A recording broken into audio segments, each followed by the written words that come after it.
하나님의 말씀 보시겠습니다.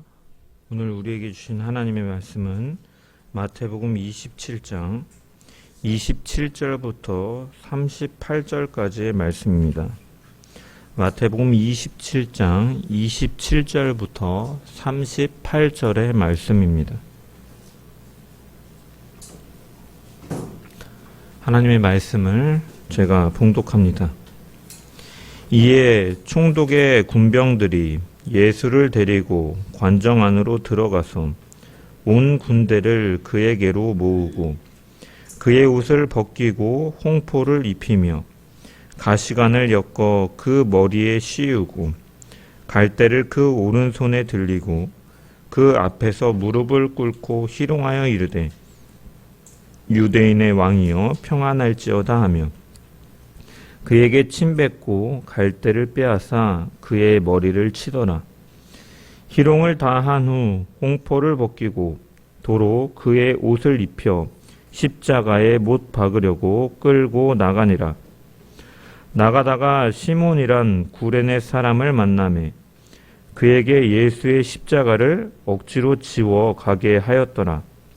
골고다 즉 해골의 곳이라는 곳에 이르러 슬게 탄 포도주를 예수께 주어 마시게 하려 하였더니 예수께서 맛보시고 마시고자 하지 아니하시더라. 그들이 예수를 십자가에 못 박은 후에 그 옷을 제비 뽑아 나누고 거기 앉아 지키더라.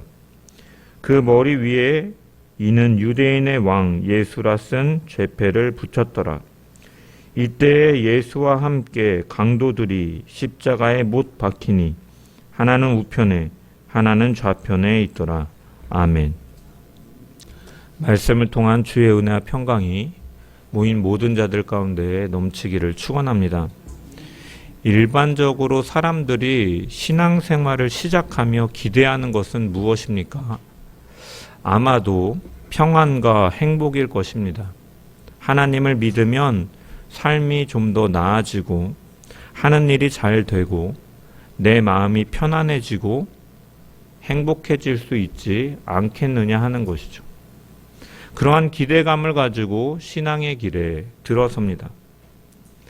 이러한 기대 자체가 전혀 잘못된 것은 아닙니다. 성경은 하나님을 믿는 자에게 주어지는 복을 분명히 말씀하고 있기 때문입니다. 창세기는 하나님께서 사람을 창조하시고 가장 먼저 하신 일이 복을 주셨다라고 기록하고 있고 시편과 잠언은 여호와를 경외하는 삶의 복됨을 증거하고 있습니다. 예수님께서도 요한복음 15장 11절에 내가 이것을 너희에게 이름은 내 기쁨이 너희 안에 있어 너희 기쁨을 충만하게 하려 함이라 라고 말씀하셨습니다. 그러므로 처음 신앙생활을 시작하면서 삶이 나아질 것이라는 기대를 갖는 것은 자연스러운 출발이라고도 할 수 있습니다. 그러나 신앙의 시간들이 쌓여가고 말씀을 통해 예수 그리스도를 인격적으로 알아가게 될수록 우리는 한 가지 사실을 분명하게 깨닫게 됩니다. 그것은 바로 하나님께서 주시는 평안과 기쁨이 내가 생각하는 내가 기대하던 평안과 행복과 같지 않다라는 것이죠. 여기서 인격적으로 예수 그리스도를 알아간다라는 것은 예수님께서 나를 어떻게 다스리시는지를 삶 속에서 경험하게 되는 것을 말합니다. 우리가 말씀을 조금씩 알아가다 보면 이런 순간들을 만나게 되죠. 가정을 위해서, 아이들을 위해서, 생계를 위해서 말하며 내렸던 선택들인데 돌아보면 그 자리에서 말씀을 먼저 묻기보다는 이 정도면 괜찮겠지. 다들 이렇게 살잖아. 어쩔 수 없지라는 생각이 먼저 앞섰던 순간들을 보게 되는 것이죠. 기도는 했지만 이미 마음속으로는 계산이 끝나고 하나님의 뜻을 묻기보다는 내가 정해놓은 선택에 하나님께서 동의해 주시기를 바라면서 구하고 있던 경우도 적지 않다라는 것이죠.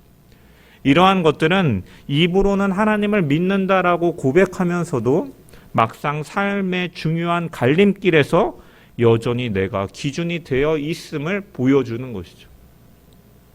그래서 주님을 알아가면 알아갈수록 신앙이라는 것은 나의 삶을 편안하게 만들어주는 도구가 아니라 내가 쥐고 있던 그 삶의 운전대, 주권이 이제 자신에게서 내려놓고 주님의 통치를 받아들이라는 부르심이라는 그 사실 앞에 서게 되는 것이죠. 주님을 인격적으로 경험한다는 것은 말씀 속에서 나의 그러한 여전히 내가 삶의 기준이 되어 있구나를 깨달으면서 이런 것들을 내려놓게 하시고 주님이 나의 주권자가 되시게끔 나를 부르셨구나라는 것을 지속적으로 깨닫게 하신다라는 것이죠. 그리고 그러한 시간들을 통해서 비로소 우리는 그동안 붙들고 내가 살았던 평안과 행복이 하나님께서 주시는 평안이라기보다는 내가 조절할 수 있고 내가 관리할 수 있었던 내가 원하는 평안, 내가 통제 가능한 행복이었음을 인정하게 되는 것입니다. 물론 이러한 사실을 깨달았다고 해도 삶이 곧바로 달라지지는 않습니다. 머리로는 알지만 현실 속에서는 여전히 그 익숙한 평안을 붙들려고 하는 본능이 있기 때문에 죄인된 인간은 하나님의 자리에 자신을 두려고 하는 그러한 본능이 있기 때문에 그의 익숙한 평안을 계속적으로 붙들려고 하고 그렇기 때문에 신앙의 깨달음과 삶의 현실 사이에 긴장이 생기게 되는 것이죠.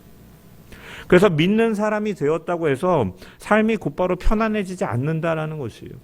오히려 신앙생활을 시작한 이후에 그냥 넘어갔던 문제들이 그 앞에서 이제 더 많은 고민들을 하게 되고 더 자주 마음이 불편해지기도 한다라는 것이죠. 전에 괜찮다고 넘겼던 것들이 이제는 마음에 걸리게 되고 예전 같으면 당연히 여겼을 말과 행동이 이제 그 앞에서 스스로 멈칫하게 되는 것이죠. 이때 우리는 종종 생각하게 됩니다. 왜 믿고 있는데 내 마음은 더 힘이 들까? 왜 하나님을 믿으면 좀 더 수월하게 살아가면 좋겠는데 왜 그렇게 되지 않는가? 왜 난 더 많은 갈등이 생기고 더 많은 어려움들이 생기고 말씀을 따르다 보면 왜 평안과 내가 생각하던 평안과 행복보다는 오히려 더 고난이 찾아올 때가 있는가라고 그러한 순간들을 막닥뜨리게 되면서 어려움을 겪게 된다는 것이죠. 하지만 이것은 하나님께서 복을 주시겠다라는 약속을 어기시는 분이기 때문이 아닌 것이죠. 하나님과 우리의 기준의 평안이 다르기 때문입니다. 하나님께서 주시는 평안은 우리 안에 자리 잡은 그 기준과 방향을 바꾸시는 평안이기 때문인 것이죠. 하나님은 우리를 불편하게 만들기 위해서가 아니라 이전과 같은 방식으로는 더 이상 살아갈 수 없게끔 하심을 통해서 우리를 새롭게 하시는 분입니다. 그래서 그 평안은 오히려 긴장과 갈등으로 느껴지지만 그 과정을 통해서 우리의 삶은 점점 더 주님의 통치 안으로 끌려 들어가게 되는 것이죠. 이 영적인 긴장을 가장 분명하게 보여주는 것이 바로 오늘 본문에 나오는 십자가인 것이죠. 십자가는 우리가 기대했던 신앙의 평안이 얼마나 나 중심적이었는지를 드러내고 하나님이 주시는 평안이 얼마나 깊고 근본적인지를 분명하게 보여주는 것입니다. 오늘 본문에 나타난 예수님의 십자가의 현실을 가만히 들여다보면 우리가 흔히 기대하는 신앙의 모습은 사실 거의 보이지가 않죠. 문제는 해결되지 않고 상황은 나아지지 않고 그 자리에 평안이나 위로보다는 조롱과 비웃음과 폭력과 인간의 잔인함만이 그대로 드러나고 있는 거예요. 이 모습은 우리가 그려왔던 하나님이 함께 하시는 장면과 너무나 다르다는 것입니다. 그래서 십자가를 우리가 제대로 보지 못하면 우리는 예수님의 이름을 부르면서도 여전히 내 삶이 편해지는가, 내 상황이 바뀌는가를 기준으로 신앙을 판단하게 되는 것이죠. 그렇게 되면 십자가는 나를 변화시키는 복음의 사건이 아니라 내 행복과 평안을 위한 하나의 수단으로 여겨지고 마는 것입니다. 하지만 복음은 우리의 기대를 충족시키기 위해서 주어진 것이 아니라 우리의 기준을 내려놓게 하는 길인 것이죠. 그러므로 십자가를 이해하지 못한 채 여전히 나의 평안, 나의 행복을 만을 추구하고 있다면 그 신앙은 십자가를 중심에 둔 신앙이 아니라 내 기대를 중심에 둔 신앙이 될 수밖에 없습니다. 오늘 우리는 본문을 통해서 조롱 속에 서 계신 예수 그리스도를 바라보면서 이 왕께서 어떤 길로 우리의 구원을 이루셨는지, 그리고 우리가 걸어가야 될 그 생명의 길이 어떠한 길인지를 말씀을 통해서 분명히 보기를 소망합니다. 본문 27절을 보면 이렇게 시작합니다. 이에 총독의 군병들이 예수를 데리고 관정 안으로 들어가서 온 군대를 그에게로 모으고, 이 27절은 짧은 구절이지만 예수님께서 십자가에 달리시기까지 겪으셨던 조롱과 고난이 어떠한 성격이었는지를 분명하게 보여줍니다. 이 일은 몇몇 군병들이 순간적으로 자신의 감정을 주체하지 못해서 벌어진 우발적인 조롱과 폭력이 아니라 의도적이고 준비되고 공개적으로 이루어진 집단 행동이었음을 우리에게 전달하여 주는 것입니다. 군병들은 예수님을 관정, 곧 총독의 공식 공간으로 데리고 들어갑니다. 이곳은 개인적인 장소가 아니라 로마의 공권력과 로마 군대의 권위가 상징적으로 드러나는 자리이죠. 다시 말해서 이 조롱은 골목이나 뒷마당에서 몰래 벌어진 것이 아니라 권력이 작동하는 한복판에서 공식적인 자리에서 벌어지고 있는 일입니다. 또한 성경은 온 군대를 그에게로 모았다라고 기록합니다. 여기서 군대라고 번역된 헬라어는 스페이라라는 단어인데, 이것은 로마의 정규 보병 부대를 가리키는 말로서 약 300명에서 600명 정도에 이르는 병력을 가리킵니다. 제가 군대 생활을 할 때 한 중대가 한 100여 명 조금 넘었던 것으로 기억하는데, 그리고 한 대대가, 제가 수색대를 근무했는데 4개 중대로 이루어져서, 이 스페이라라는 말은 오늘날 우리나라 군대로 치면 한 개의 대대에 이르는 숫자인 것이죠. 그 많은 군병들이 예수님 한 사람을 둘러싸고 있는 장면인 것이죠.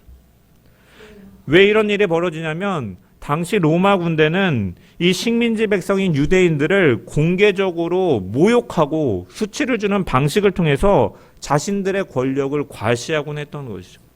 특히 유대인 죄수를 군사들 앞에 세워서 잔인하게 다루는 것은 지배자의 우월함을 드러내는 하나의 정치적인 연출인 것이죠. 이 연출 속에서 그들은 이제 모여 주님을 조롱합니다. 28절에서 30절을 보면은 그의 옷을 벗기고 홍포를 입히며 가시관을 엮어 그 머리에 씌우고 갈대를 그 오른손에 들리고 그 앞에서 무릎을 꿇고 희롱하여 이르되 유대인의 왕이여 평안할지어다.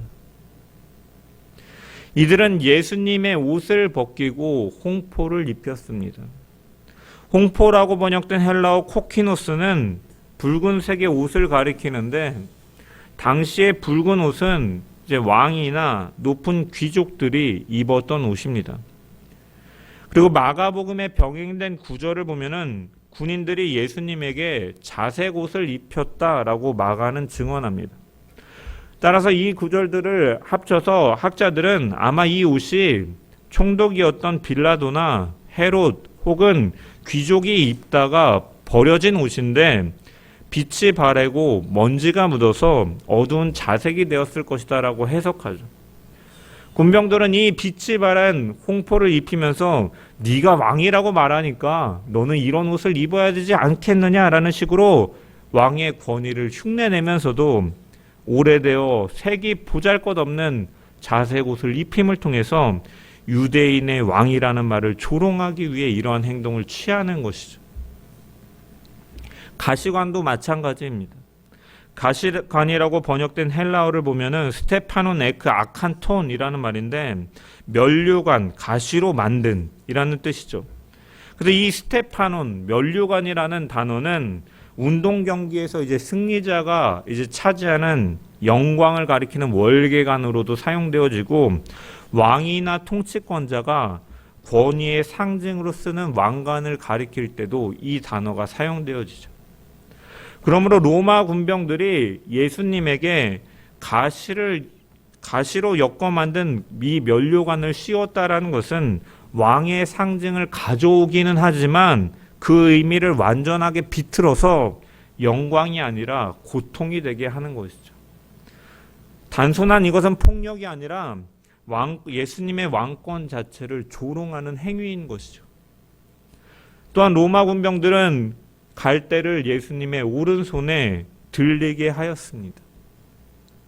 당시 로마 황제는 자신의 통치와 권세를 상징하기 위해서 한 손에 홀이라는 지팡이를 들었는데 이 홀은 이 통치와 권세를 상징하는 것이고, 그래서 구약에서도 이 왕의 통치권을 상징하는 의미로서 사용되기도 했습니다. 그래서 야곱이 이제 아들들을 축복할 때 창세기 49장에 보면 이제 유다의 장자권을 예고하는 구절 속에서 홀이 유다를 떠나지 아니하며라고 말하죠. 그래서 동일한 의미로 사용되어지는 것입니다.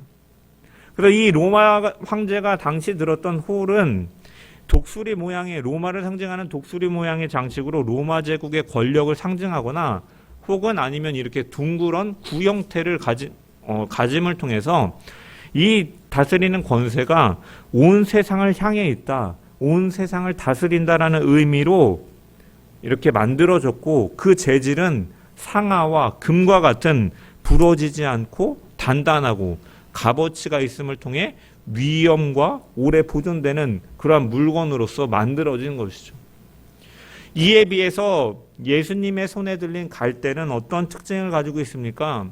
바람이 불면 쉽게 흔들리고 매가리가 없죠.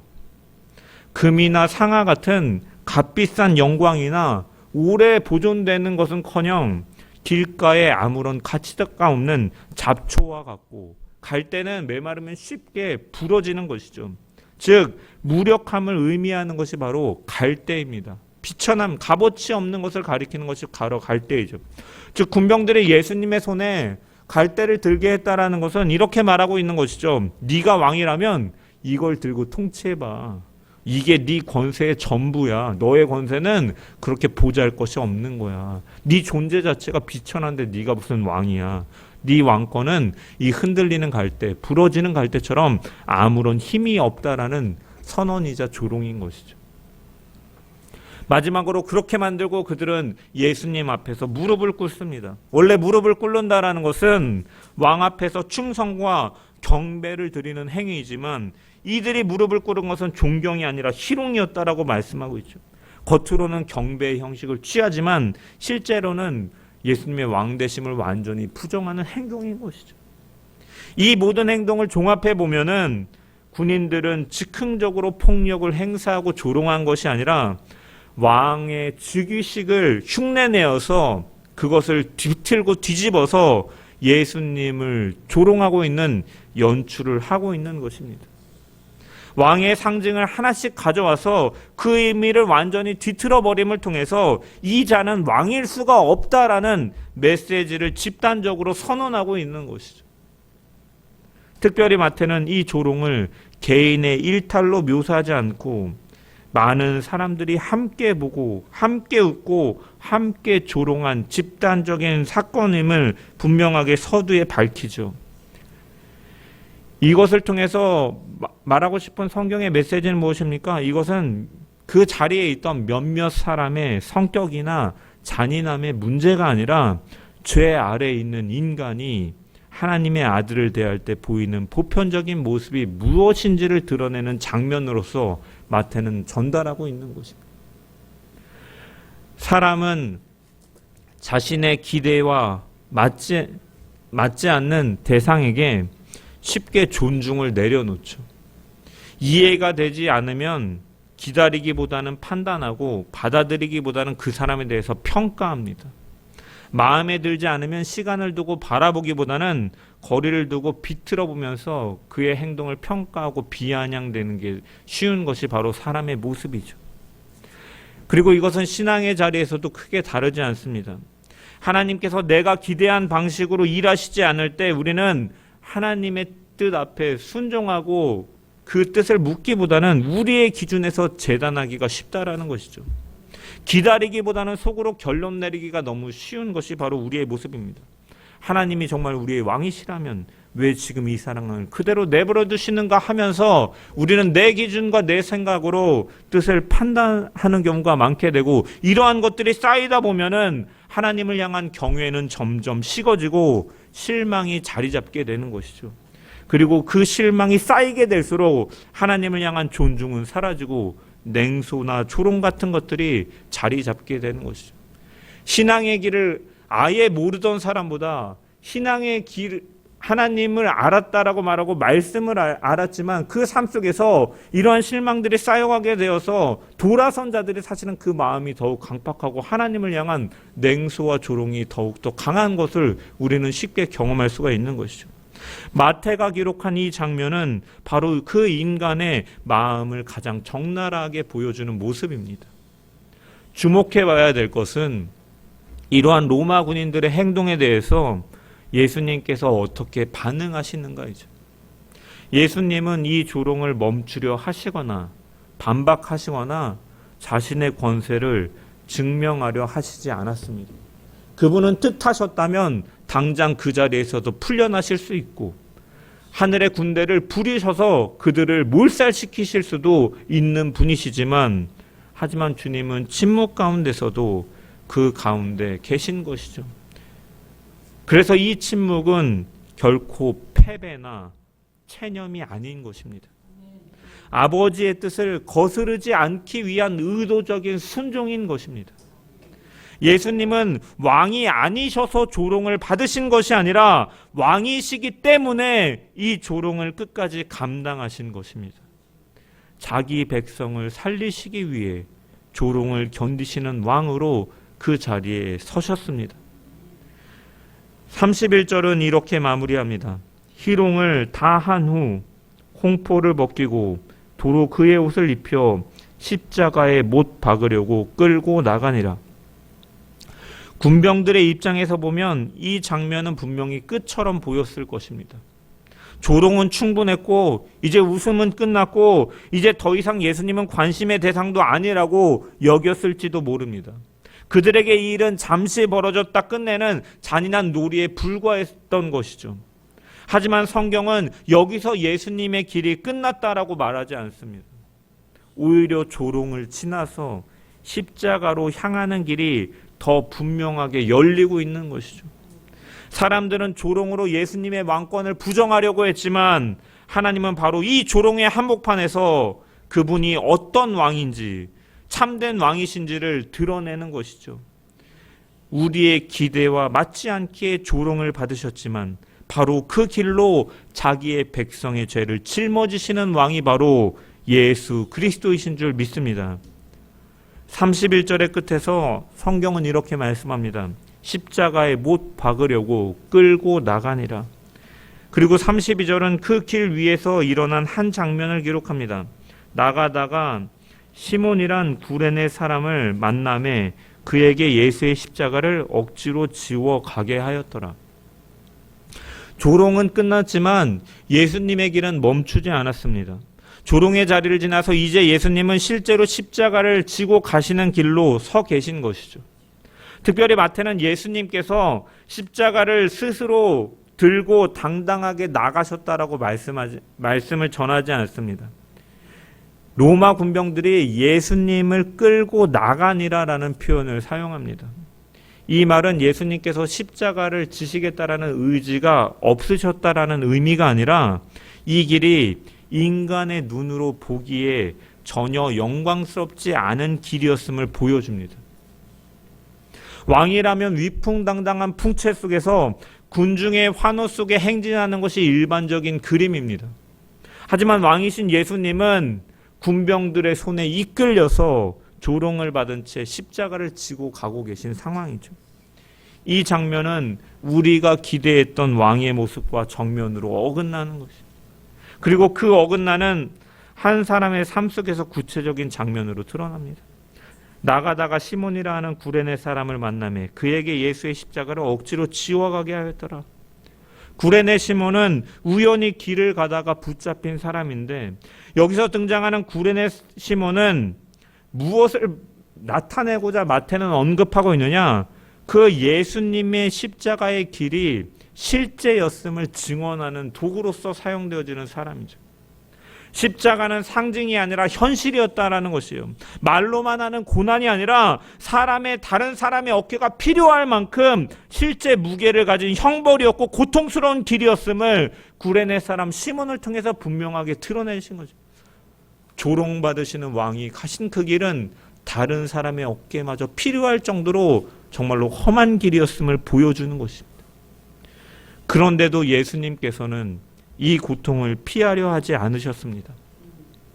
33절에서 34절 말씀을 보면 골고다, 즉 해골의 곳이라는 곳에 이르러 쓸개 탄 포도주를 예수께 주어 마시게 하려 하였더니 예수께서 맛보시고 마시고자 하지 아니하시더라라고 기록되어 있습니다.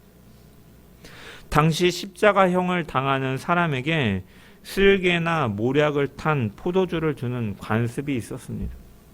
이것은 죄수를 향한 자비로운 배려라기보다는 이 십자가형이 너무나 극심한 고통 가운데 행해졌기 때문에 죄수가 그 쇼크로 인해서 일찍 죽어버려서 형 집행이 혼란스러워지는 것을 막기 위해서 현실적인 조치로서 이러한 일들을 행했던 것이죠. 이 포도주는 완전한 마취제는 아니고 의식을 흐리게 하고 고통을 둔화시키는 역할을 하는 것입니다. 고통을 없애주지는 않지만 그 고통을 조금이라도 덜 느끼게 하는 정도의 도움입니다. 그런데 예수님께서는 맛보시고 마시고자 하지 아니하셨다라고 그러죠. 왜 그렇습니까? 이것은 예수님께서 고통을 모르셨거나 고통을 무시하셨다라는 의미가 아니죠. 맛을 보셨다라는 것은 고통을 분명히 인식하고 계셨고 그 갈증과 그 피를 흘림을 통해서 타들어가는 갈등을 느끼셨기 때문에 주님과 맛은 보시는 것이죠. 즉 고통은 분명히 인식하고 계신 상황입니다. 하지만 그 고통을 흐릿하게 만든 채 십자가를 지고 가기를 원하지 않으신 것이죠. 아버지께서 맡기신 길을 온전하게 그리고 분명한 의식 속에서 끝까지 감당하기를 원하셨기 때문에 그는 그것을 마시지 않으신 것입니다. 고통을 줄일 수 있는 방법이 분명히 있었지만 그 방법을 선택하지 않으심을 통해 예수님은 자기 백성을 위한 고난을 한순간도 흐리지 않으셨습니다. 그래서 십자가는 덜 고통스러운 길이 아니라 끝까지 감당하신 길입니다. 예수님은 조롱 속에서도 도망치지 않으시고 십자가 앞에서도 물러서지 않으셨습니다. 예수님은 고통을 피해서 평안을 주시는 왕이 아니라 고통을 통과하여 참된 평안을 이루시는 왕임을 보여주고 있습니다. 사랑하는 성도 여러분, 우리가 기대하는 평안은 대개 이러한 모습이죠. 고통이 사라지는 평안, 부담이 줄어드는 평안, 상황이 정리되는 평안. 이러한 평안들은 내가 바라보는 기준에서 문제가 해결될 때 느끼는 평안인 것입니다. 그래서 상황이 내 뜻대로 흘러가면 평안해지고 상황이 어그러지면 그 평안도 쉽게 흔들리고 맙니다. 하지만 예수님을 통해서 보여주신 하나님의 평안은 조금 다른 모습이죠. 하나님의 평안은 상황이 바뀌어서 주어지는 평안이 아니라 하나님의 뜻 안에 서 있을 때 하나님과의 관계 속에서 주어지는 평안인 것입니다. 예수님은 지금 조롱 속에서 끌려가고 십자가를 지고 가는 길에 서 계시지만 그 길은 우리 눈으로 보기에는 평안과 거리가 먼 길이지만 그 길은 아버지의 뜻에서 벗어난 길이 아니라 아버지의 뜻 한가운데 있었던 길이었고 그것이 참으로 복되고 참으로 행복이고 참으로 평안에 이르는 길이었기에 주님은 그 길을 가시고 구원을 이루신 것입니다. 그래서 예수님은 가장 고통스러운 상황에서도 아버지와의 관계 안에서 그 길을 끝까지 걸어가신 것이죠. 이것이 바로 하나님께서 주시는 평안인 것입니다. 하나님과의 관계 속에서 흔들리지 않는 참된 평안이 주어짐을 알기에 주님은 순종하심으로 그 뜻 안에서 끝까지 걸어가신 것이죠. 하나님의 뜻 안에 머물러 있다는 사실에서 오는 평안인 것입니다. 예수님의 십자가의 길은 우리에게 한 가지를 분명하게 보여줍니다.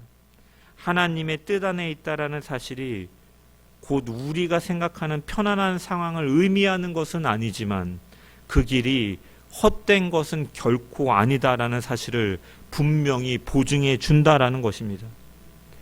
그래서 성도에게 주어지는 평안은 고난이 없어서 생기는 평안이 아니라 이 길이 하나님께서 나와 함께 하시는구나, 그 길은 결코 헛된 것이 아니구나라는 확신에서 오는 평안입니다.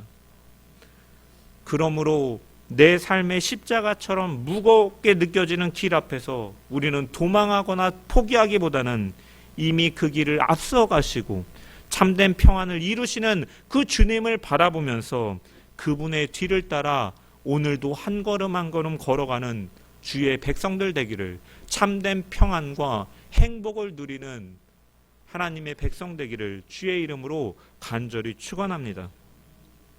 35절을 보면은 이제 그들이 예수를 십자가에 못 박은 후에 그 옷을 제비를 뽑아 나누었다라고 기록하고 있습니다.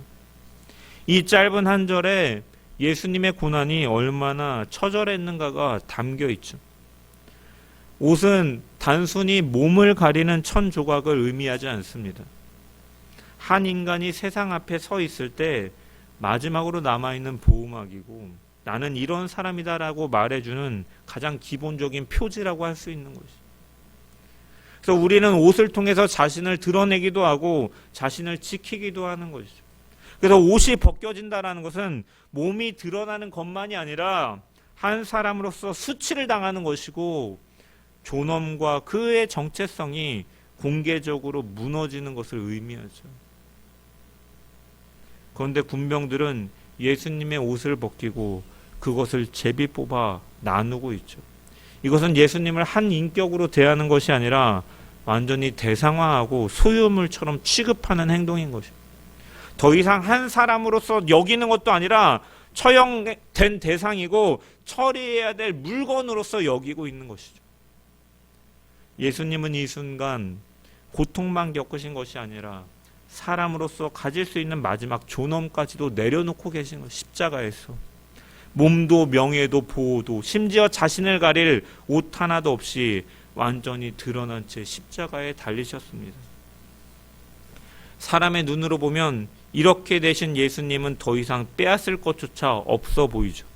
그러나 성경은 이 장면을 완전한 패배의 모습으로 그리고 있지 않고 오히려 이 순간을 통해서 하나님의 선언을 드러내십니다. 37절에 보면은 그 머리 위에 이는 유대인의 왕 예수라 쓴 죄패를 붙였더라 라고 기록합니다. 이 죄패는 로마의 관례에 따라서 붙여진 것으로서 처형 이유를 공개함을 통해서 사람들에게 경고하기 위한 표식이었죠. 의도는 분명합니다. 이 사람은 왕이라고 주장하다가 이렇게 끝난 자다라고 사람들은 조롱하기 위해서 붙였지만 하나님은 그 문장을 통해서 참된 진실을 기록하신 것입니다. 예수님은 유대인의 왕이시기 때문에 십자가에 달리신 것이 아니라 유대인의 왕이시기에 이 십자가를 지고 계시다라는 하나님의 선언인 것입니다. 38절은 이렇게 말씀합니다. 이때 예수와 함께 강도들이 십자가에 못 박히니 하나는 우편에 하나는 좌편에 있더라. 겉으로 보면 이 장면은 예수님이 범죄자들 가운데 한 사람으로서 취급받고 있다는 것처럼 보입니다. 하지만 성경을 조금 더 깊이 들여다보면 이 우편과 좌편이라는 표현은 왕이시기에 십자가를 지신 그분을 나타내고 있고 또한 그가 통치하는 나라가 어떠한 나라인지를 보여주는 것이죠. 왜냐? 우편과 좌편은 권위의 자리를 상징하기 때문이죠. 그래서 마태복음 20장의 세베대의 아들들의 어머니가 예수님께 나와서 이렇게 요청하는 것이죠. 주의 나라에서 하나는 주의 우편에 하나는 좌편에 앉게 하여 달라라고 요청하는데 예수님의 나라를 영광의 자리로 권세의 자리로 생각하면서 그 자신의 아들들을 우편과 좌편에 앉혀달라는 인간적인 기대를 드러내는 것이죠. 그래서 이 우편과 좌편의 이 중심은 권세를 상징하는 자리이죠. 근데 예수님께서 그 자리에 계신데 그 자리는 영광의 보좌가 아니라 십자가의 자리였다라는 것이죠.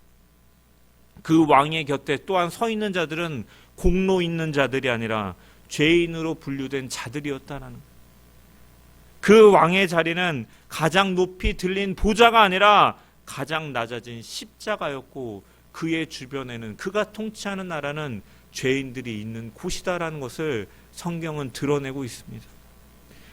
예수님은 영광의 자리에 먼저 앉으신 뒤에 죄인들을 부르신 것이 아니라 죄인 한가운데 내려오셔서 그들을 살리기 위해서 십자가를 지심을 통해 자신의 왕되심을 드러내신 것입니다. 이 왕의 통치는 사람들을 살리기 위해 자신을 내어주심으로 이루어지는 통치입니다. 십자가 한가운데 계신 예수님은 범죄자들 사이에 끼어 계신 것이 아니라 죄인들을 품기 위해서 그 자리를 선택하신 왕이시라고 성경은 말씀하고 있습니다. 이는 유대인의 왕 예수라. 사람들은 비웃으면서 이 판결문을 썼지만 하나님은 그 문장을 구원의 선언으로 사용하셨습니다. 이 왕은 우리의 기대를 만족시키는 왕이 아니라 우리의 죄를 짊어지신 왕이다. 그리고 바로 그 길은 우리에게 생명을 주신 왕이시다라는 것이죠. 그러므로 사랑하는 성도 여러분, 우리는 십자가 앞에서 다시 한번 우리의 왕 되신 주님을 어떻게 바라보아야 되는가 점검해야 합니다. 영광의 자리에 앉아서 나의 기대를 채워주는 왕으로서 주님을 바라보고 있는가? 아니면 죄인 한가운데 내려오셔서 자기 자신을 내어주신 이 왕을 나의 왕으로 고백하며 살 것인가? 그리고 그 왕의 통치를 받으며 나 역시 그 길을 걸어갈 것인가를 우리는 자신에게 물어봐야 되는 것이죠. 예수님은 높은 자리에 계셔서 우리를 부르신 왕이 아니라 가장 낮은 자리로 내려오셔서 우리를 품으신 왕이십니다. 오늘 우리가 서 있는 자리도 때로는 강도의 자리처럼 보이고 부끄럽고 숨기고 싶은 자리일 수 있습니다. 하지만 바로 그 자리 한가운데서 왕이신 주님은 이미 우리를 향한 십자가를 지고 계셨던 것이죠. 그러니 오늘도 내가 바라는 평안을 얻기 위해서 상황을 바꾸려 애쓰기보다는 내 기대를 채워줄 왕으로 주님을 바라보는 것이 아니라 십자가 한가운데서 이미 참된 평안, 하나님과의 관계를 회복시키신 그 주님을 왕으로 바라보고 그 말씀 앞에서 내가 오늘 서야 할 자리를 지켜가야 될 줄 믿습니다. 내 방식이 아니라, 내 기대가 아니라 주님이 기뻐하시고 주님이 뜻하시는 방향으로 한 걸음 살아가고 그 길이 내가 기대하는 행복과 평안이 아니다 할지라도 하나님의 뜻 가운데 있고 하나님과의 관계 속에서 걸어간다면 그것이 참된 복이고 참된 평안임을 믿으면서 한 걸음 한 걸음 주와 함께 동행하고 순종의 걸음으로 나아감을 통해 그분의 통치 아래 머물러 살아가는 주의 백성들 되기를 주의 이름으로 간절히 축원합니다.